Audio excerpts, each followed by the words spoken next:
everyone. Welcome to the Dr. Quack Podcast. I'm Dr. Quack. And I'm the important one, Mr. Mayhem. We survived the Montreal screw job. We move on 4 years later to the thing that brought down WCW in the roundabout way, because they created the Vince McMahon, the Mr. McMahon character. We're talking about 2001 Survivor Series. Basically the end of WCW as a performing entity. Yeah, this definitely had a lot of great feels for it because you had WCW, you had ECW, we had WWF in there. Yeah, well, we called it the Alliance, which was kind of an insult, but it works. So, yeah. Yeah.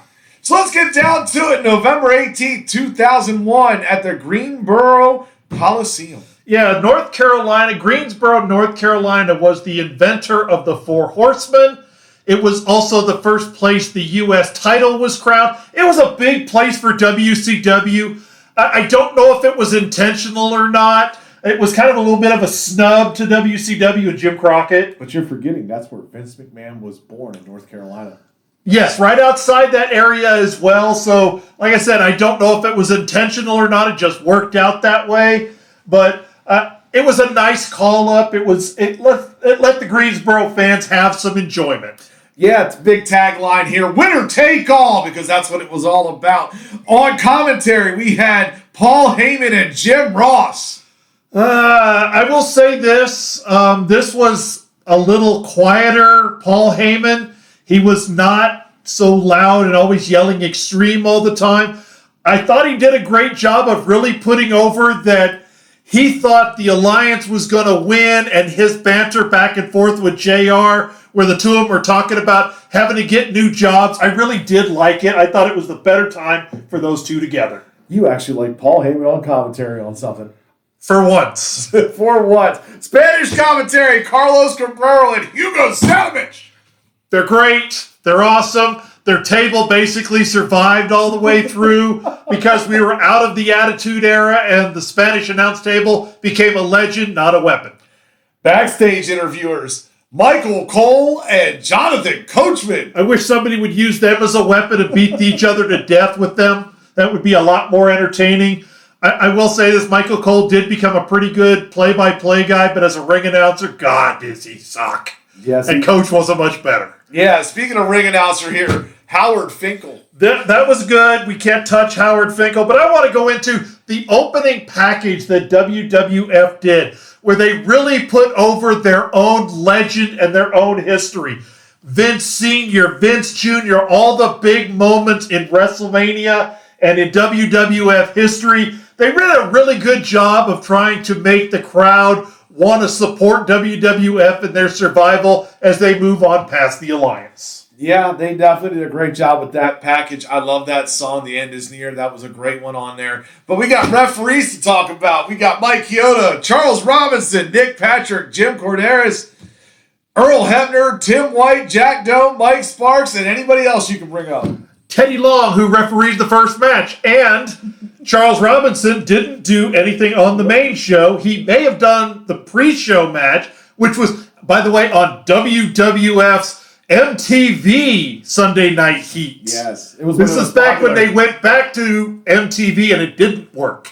Yes, definitely. They were popular there. Let's get to the first match here. Christian, representing the Alliance, as the European champion, taking on Al Snow, representing the WWF. Yeah, to get into a little history backstory about the Alliance, it's well known. March 26, 2001, Vince McMahon, for $3.2 million, bought the intellectual property, the tape library, and some contracts of World Championship Wrestling from AOL Time Warner. This was supposed to be a wrestling fan's dream. We were going to get all the matches we never got to see. We were going to see a long, drawn-out war between the two companies with one owner who actually cared about wrestling booking these matches. Well, we didn't get that as we're going into this thing here. But Vince McMahon and the booking committee really screwed things up by doing things like putting the WWF European title on an alliance guy. They put the WWF title on an alliance and the WCW title on a WWF person. The tag team titles were switched over. You needed scorecards just to keep up with who was your champion and what team they were on. I have a theory on that ever since this whole feud. Pretty much, Vince McMahon said, hey, I'm going to put WCW titles on WWF guys, so that way they're putting their history as well.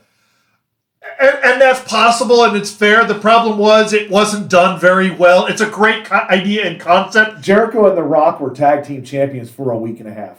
Yes. And like I said, it wasn't done really well, but it was a great idea. Just execution was a little lacking. It really was. I liked the match. I thought it was a good opener here. I mean, Al Snow, the consummate worker, Christian out there did a great job. I went 2.5 stars on this. I went 2.25. I agree. It was a decent open, a good match. Christian at this time had really not found his flow as far as being a singles guy.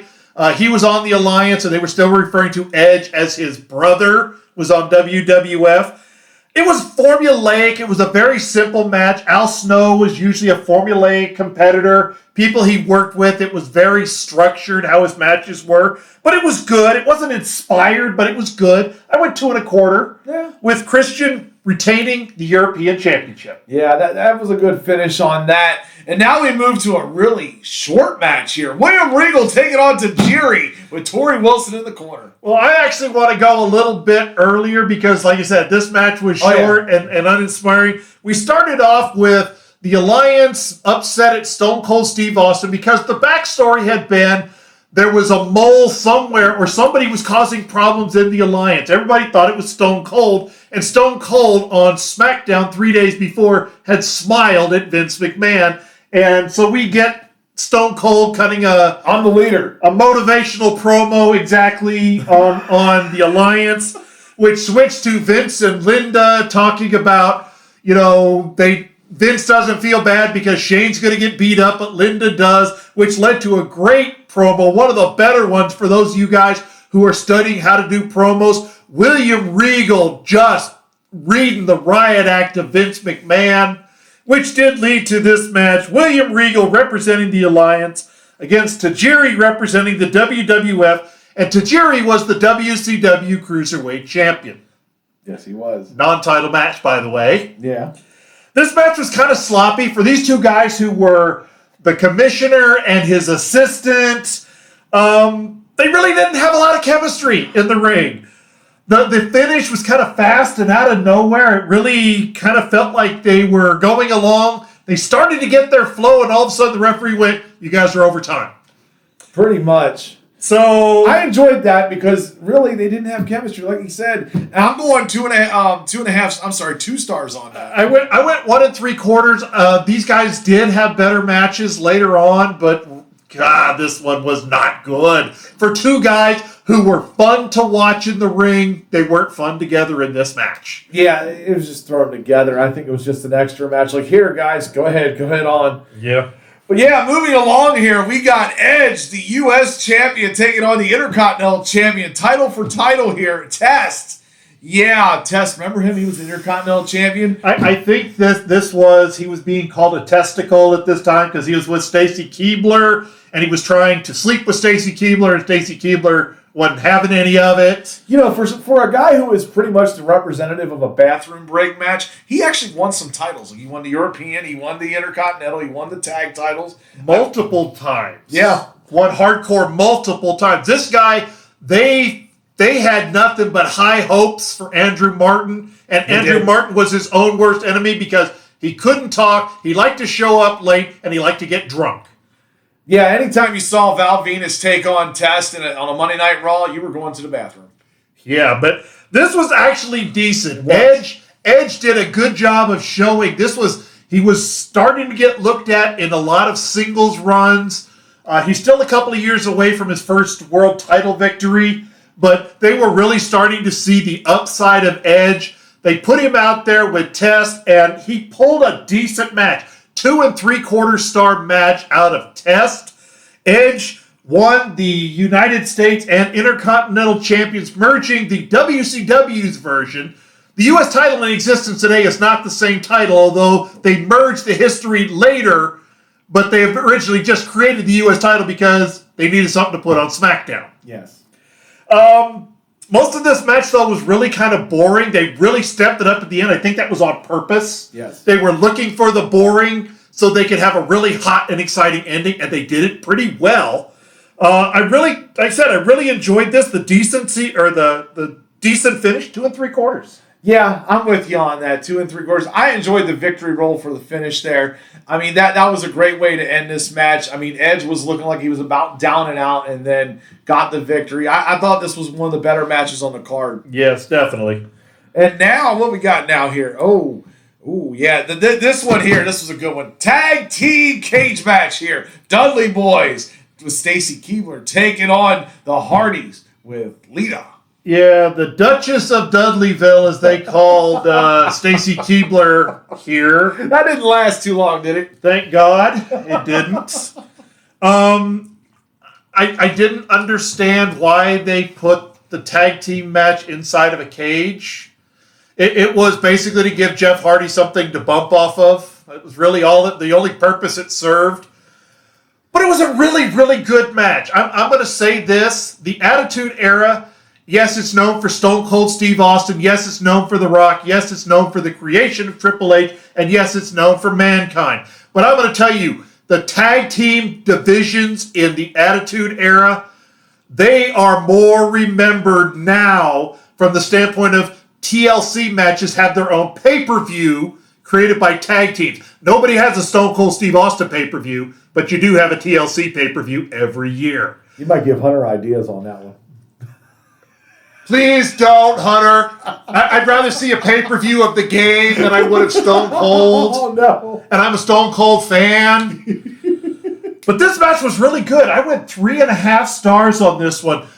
Really solid. I like Paul Heyman calling out and punking out Matt Hardy for crawling out first. Now, the way you could win was pinfall submission or both members of the team escaped the cage. Well, Matt Hardy escaped the cage. Jeff Hardy was in there all by himself, climbed up to the top, and then, as they said, he couldn't help himself and did a swanton through a table from the top of the cage, missing Devon Dudley for the pin.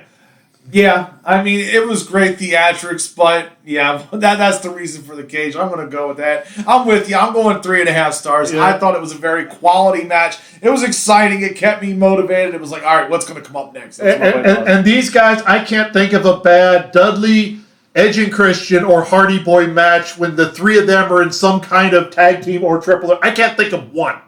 That tells you how good their chemistry was. It really was there. And now we get to move on to the Immunity Battle Royal. Before that, because that sucks too, we have Mick Foley, the commissioner of WWF at WWF New York, when that thing still existed, complaining about he feels like he's a third wheel and he will be in Charlotte to read Vince the Riot Act. Now let's move on to the Immunity Battle Royal because Mick Foley was more entertaining than the Battle Royal. I like the not the exact Battle Royal, but I love the backstage where who was it that got knocked Scotty out? Too Hotty. Scotty Too Hotty gets knocked out, can't compete. And who gets to enter the Battle Royal? Testicles. Yes! He gets another shot here. If you won the Battle Royal, you were immune. You could not be fired for a year. Who were the participants? All right, so, and I didn't write these down in who came out in what order. I just basically wrote them down as I could catch their names. Bradshaw, Farouk, Lance Storm, Billy Kidman, Diamond Dallas Page, Albert, Taz, Perry Saturn, Raven, Chuck Palumbo, Crash Holly, Justin Credible, Sean Stasiak, Stevie Richards, Tommy Dreamer, The Hurricane, Spike Dudley, Hugh Morris, Chavo Guerrero Jr., Funaki, Test, and Billy Gunn. And this was not even a normal Battle Royal because we had people like Taz come in late. We had people like Hugh Morris come in late. Chavo come in late. Well, I had forgotten why, but the Alliance had, for whatever reasons, fired them or was done using them, so they just showed up trying to get themselves a job. They didn't explain it very well. You had to really listen to what Paul Heyman was saying to catch that, so that could have been explained better. It wasn't a horrible Battle Royal. Yes, I talked trash about it. It was better than the 1995 Royal Rumble. Yes, it was. This one actually wasn't bad. Sean Stasiak getting eliminated at the bell. Normally those don't work. This was done very well. This one did work, and that's not because I don't like Sean Stasiak. Yeah, make sure you get that noted. Editor, let me get the time here for you. We are at 15 minutes and 22 seconds. We need reasons. Well, thank you for that. Well, our editor forgot it last time, and I'm amazed you haven't fired that editor. I have a good heart, don't I? But anyway, let's get back to this battle royal. This was not horrible. They weren't just jumping out of the ring willy-nilly. They actually made things go out and make sense. They tried to work on it. It was okay. 2 stars. Test eliminates Billy Gunn to win the immunity. Yay. I mean, they rode that line. Like, you can't fire me. I gave it 3 stars. I was very happy with this storyline. The aftermath of it, even the battle royal itself, I was good with it. And the whole after storyline, yes, I'll go 3 stars, but the battle royal itself just didn't flow too well. There very few battle royals are really, really good, and this one wasn't one of those very few. And then you have the vacant WWE Women's Championship match, 6-pack challenge. Trish Stratus, Ivory from Alliance, Jazz from Alliance, Jacqueline from WWF, Lita from WWF, and Mighty Molly from Alliance. Yes, there was a short time Molly Holly was in WCW. Well, she was also in WCW as Miss Madness. There it is. She was there first, folks. Yes. Because it was when Macho Man had Gorgeous George and Miss Madness, and Nora Greenwald, a.k.a. Mighty Molly or Molly Holly, came down to the ring in an evening gown and a sash that said Miss Madness. Yes. I enjoyed the match. I mean, it was okay. I went 2.5 stars on it. It felt like the Immunity Battle Royal, just like, okay, here's some filler. Yeah, I went 2.25. Trish was obviously the star here, but they put people in there who actually could work. We didn't get Tori Wilson. We didn't get Stacy Keibler. Dawn Marie. We didn't get Stacy Keibler. We got some workers in there. Trish, Jacqueline, who was Miss Texas. She's done some things. Lita was making her way. Her star was coming up. Ivory, who was Glow and WWF. Molly Holly and Jazz, the surprise entrant. Now, we both know Jazz and her husband, Red Dog, because they wrestle here in Texas and Louisiana for a long time. It was great to see Jazz on there. This was a little bit sloppy, but it was fun. 2.25 stars. Yeah, I'm pretty much on the same with that. But now it's time for my Quack Attack! Because this was awesome here. And this sets up the main event. Because at the beginning, you had Vince McMahon backstage with all the WWF teammates there. You had The Rock, you had The Big Show, you had Kane, you had Jericho, and you had The Undertaker. And he was giving the greatest motivational speech, even bringing up, "Hi, Chief Peter Maivia." I loved it. This was a little bit of a callback to the very first Survivor Series. When you think about the first Survivor team to survive, was Andre the Giant, King Kong Bundy, one-man gang, Butch Reed, and who was the other? Rick Rude. Rude. So we had the small man, Chris Jericho. They got bigger to The Rock and a bigger guy. So that was a little bit of a callback to that. I kind of liked that. It was a subtle callback, but it was a good callback. And yeah, Vince, I felt like putting my Kevlar back on, putting on my camouflage uniform and going back into combat. Oh, yeah. You felt very motivated. Even watching it today, I was still like, yes, that is how you motivate people. Great promo there. But now let's move into the main event. Yeah! We've got Team WWF, The Rock, Chris Jericho, Undertaker, Kane, and Big Show taking on Team Alliance, Stone Cold Steve Austin, I am the leader, Kurt Angle, Rob Van Dam, Booker T, and Shane McMahon. What would a pay-per-view be without Shane McMahon fighting in it? Well, we didn't get a huge bump. We didn't get a huge bump. I will say this, I am a huge Shane McMahon fan, except for his punches and bunches. He cannot punch to save his life. He couldn't punch his way out of a water balloon. But when it comes to everything else, you're messing me up here. No! When it comes to everything else Shane McMahon does except punches and bunches, Shane McMahon is very entertaining, whether he's talking, jumping off the Titantron, running around the ring or acting like he's doing a back elbow, he's entertaining. So I even actually this time wrote it down. Now we only had one referee here. Unlike all other Survivor Series matches that had a referee on the outside, we only had Earl Hebner. Now we did get Nick Patrick come down there and quickly got shown the door by Stone Cold, but we only had one referee. So first went out Big Show by Shane McMahon. Now they did 3 finishers to the Big Show, so yeah. Then Shane was eliminated by Chris Jericho. They returned the 3 finishers to him. Then, look at me, Dad. Look at me. There you go. Then Kane was taken out by RVD. Then The Undertaker by Kurt Angle. Then Booker T by The Rock. Then RVD by Chris Jericho. Angle was taken out by The Rock.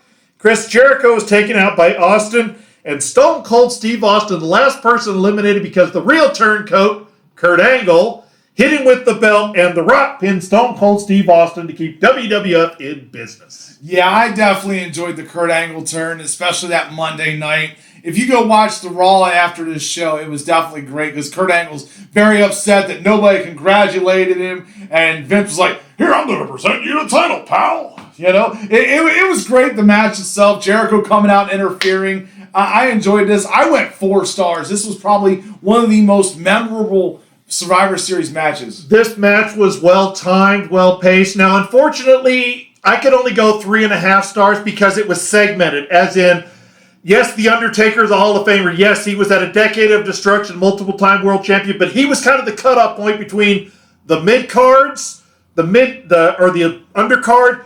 Undertaker was the mid-card, and then the rest of it was the main event.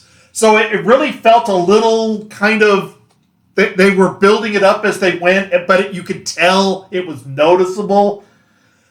But 3.5 stars. The storytelling was great. 45 minutes in this. It was a little sloppy at the end, but they were tired. They were sweaty. So I'm going to forgive them on that. I didn't hold that against them.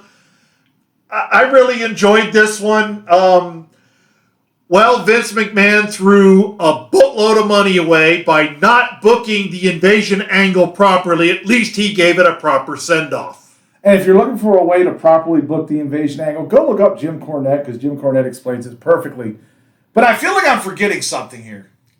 Oh, my 2-finger salute! Because this one here does not go to this show. This goes to the aftermath. This goes to you, Vince Kennedy McMahon over here. This goes to you because you killed WCW and ECW, which made one company, no competition, and killed the wrestling business for quite a period of time, in my opinion. It went downhill. You had the ruthless aggression, and then you went into PG. You went into the drizzling shits era for roughly a decade.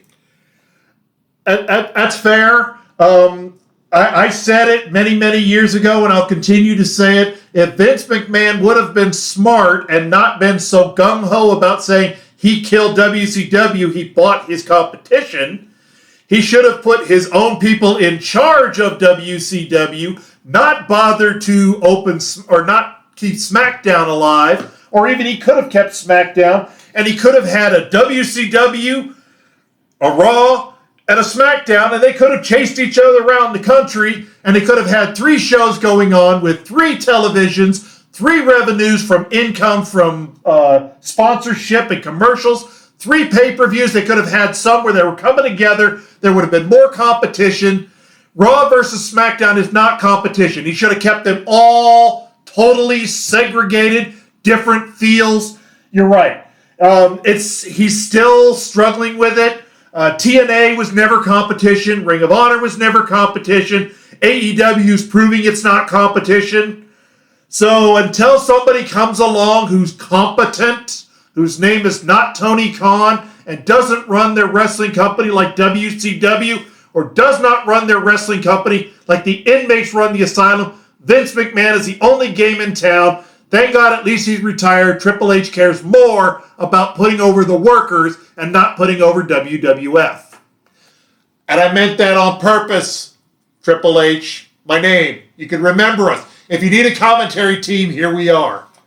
Count on that. But yeah, we're going to move on because our next show coming up here, we're following still the road to Survivor Series. That'll be coming up here in November. But this one here, a year later, 2002.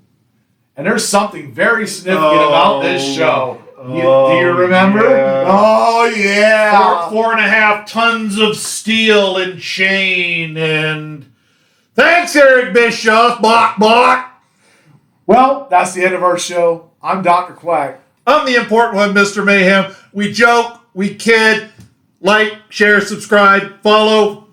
We'll see you next time. See you next time.